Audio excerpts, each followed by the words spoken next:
अपने भजन का या द्वादश अक्षर का जो है जाप शुरू किए प्रभु के भक्ति के लिए, लेकिन विचार उनका बदल गया। अब उनका लक्ष्य और बड़ा हो गया कि प्रभु की भक्ति तो चाहिए ही, प्रभु भी चाहिए। इस प्रकार से कई हजार वर्षों तक बिना जल के बिना अन्न के दोनों पत्नी महाराज मनु और शत्रुपा एक पैर पर खड़े होकर के इस मुद्रा में ओम नमः भगवते वासुदेवाय का जाप करने लगे।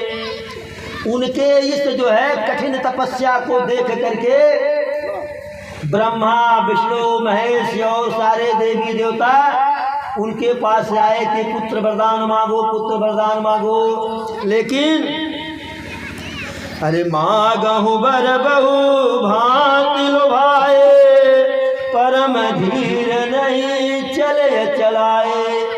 अनेकों प्रकार से ब्रह्मा विष्णु महेश वरदान देने का लालच किए कि पुत्र वरदान मांग लो, जो चाहो वह दे दूं। लेकिन यह दोनों पति पत्नी जो है, ये दोनों पति पत्नी जरा सा भी जो है वहां से डिगे नहीं और इतनी तपस्या किए कि इनका शरीर यष्टि मात्र का हो गया जो है, फिर भी यह अपनी तपस्या में लगे रहे। उसके बाद प्रभु को लगा कि हमें ही जाना पड़ेगा। देखिए, एक जो है गलती हमें नहीं करना है। जैसे हम मान लेते हैं कि भगवान विष्णु जी हैं, भगवान ब्रह्मा जी हैं, भगवान शंकर जी हैं, तो ब्रह्मा विष्णु भगवान नहीं है, शंकर भगवान है, लेकिन वह परम पिता परमेश्वर नहीं है। यह नारायण के जैसे हमारे यहाँ होता है कार्यपालिका, न्यायपालिका, व्यवस्थापिका, तो ब्रह्मा जी व्यवस्थापिका के प्रमुख हैं, विष्णु जी कार्यपालिका के प्रमुख हैं और शंकर जी न्यायपालिका के प्रमुख हैं। और नारायण इन तीनों से मिल करके इनके जैसे राष्ट्रपति हमारे यहाँ होता है, प्रधानमंत्री से भी बड़ा, लोकसभा के अध्यक्ष से भी बड़ा, और जो सर्वोच्च न्यायालय का मुख्य न्यायाधीश होता है उससे भी बड़ा। तो वैसे नारायण इन तीनों से बड़े हैं। तो प्रभु को लगा कि हमारे अनन्य भक्त हैं, अब बिना हमारे गए काम नहीं चलेगा। तब प्रभु स्वयं आकाश से आकाशवाणी करवाते हैं, मागु मागु बर भय न भवानी, परम गंभीर कृपामृत सानी। आकाश से आकाशवाणी अब होती है, हे पुत्र वरदान मांगो, हे पुत्र वर मांगो। बड़ी भयानक जो है गर्जना के साथ आकाशवाणी हुई, लेकिन कृपामृत सानी। आवाज तो तेजी थी, लेकिन इतना मधुर था तेजी आवाज भी जो है कि जैसे उससे कृपा का वर्षा हो रहा हो। और उस आवाज का ऐसा प्रभाव रहा, मृतक जियावन गिरा सुहाई, श्रवण रंध्र उर होई जब आई। ऐसी मधुर आवाज थी अमृत के समान कि मुर्दा को भी जीवित कर दे। और जब ऐसी आवाज महाराज मन शत्रुपा के कानों से हो करके हृदय में गया, तो जो अस्थि मात्र के रह गए थे उनका शरीर बिल्कुल हष्ट पुष्ट हो गया, और ऐसा लगा कि मानो अभी राजभवन से राजमहल से आ रहे हो।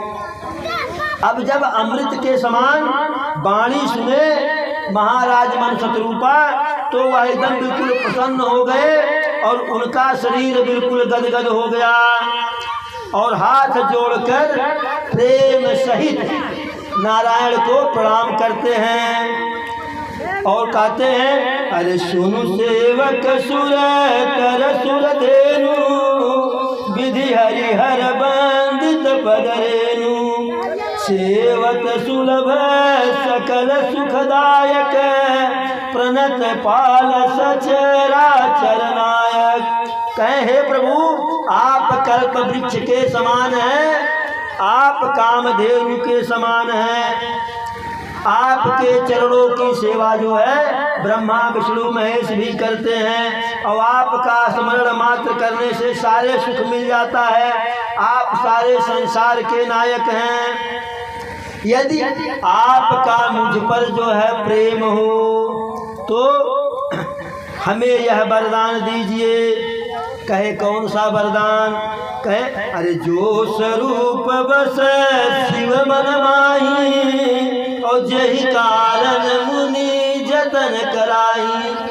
कि जो स्वरूप शिव जी, जो बाल स्वरूप आपका शिव जी के हृदय में विराजमान है और जिस आपके बाल स्वरूप के चरणों में ऋषि मुनि जो है तपस्या करते हैं, अपना भगवत भजन करते हैं, वही स्वरूप हम जो है अपने भर नेत्रों से देखें। कहे कि जो स्वरूप कागभुसुंड जी के मानस सरोवर में विचरण करता है आपका बाल स्वरूप, वही स्वरूप देखना चाह रहे हैं।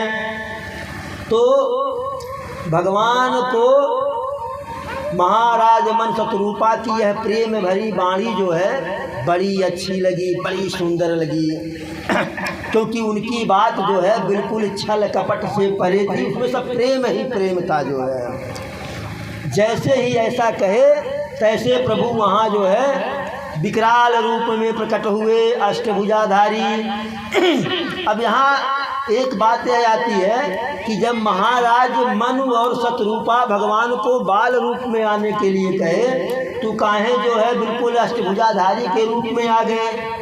इसलिए आ गए क्योंकि भगवान उनको वरदान देने के लिए आए थे। भगवान को लगा कि हम बाल रूप में जाएंगे तो हमारे भक्त हमसे कुछ मांगने में संकोच करेंगे। अरे भाई, किसी राजा का ही लड़का हो और 5 साल का, उससे हम क्या मांगेंगे? संकोच बस कुछ नहीं मांगेंगे। 2 साल 3 साल का लड़का है, अगर मान लीजिए लालीपाप खा रहा है तो हम कह देंगे बाबू लालीपापुआ हमको भी दे दो, और जब वो देने लगेगा तो हम ना कर देंगे। तो भगवान को लगा कि हम बाल रूप में जाएंगे तो हमारे भक्त हमसे कुछ मांगेंगे नहीं, तो भगवान अपने असली रूप में आ गए।